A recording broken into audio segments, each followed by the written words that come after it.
Good evening guys. Ito nga pala yung side natin. Rough pa siya kaya magalas. Madali siyang kapitan ng alikabok. Para mas maganda, ismooth natin siya ng semento. Tuturo ko sa inyo yung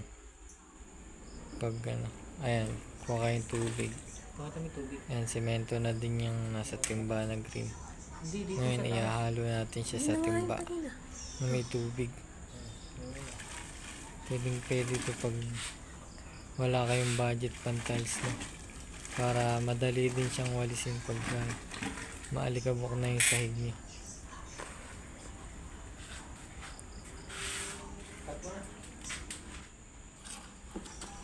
Ayan guys, napahid ko na siya. Tuturo ko sa inyo kung paano. Ayan, hawi-hawiin nyo lang. Sana siyang tutubig.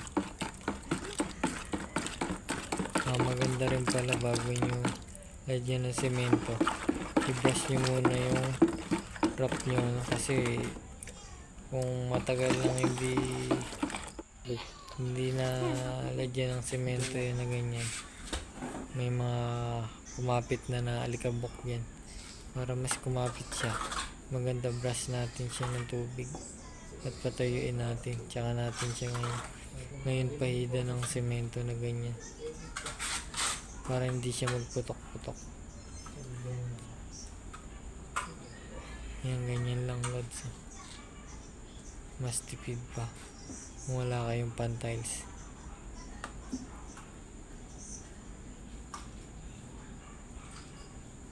Bali halo-haloin nyo nga lang pala yan, pag nilagay nyo sa tubig. Parang pintura lang na hinahalo.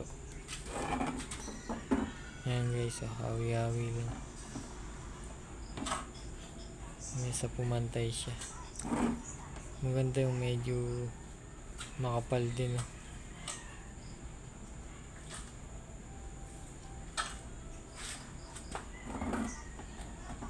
Pansamantagal.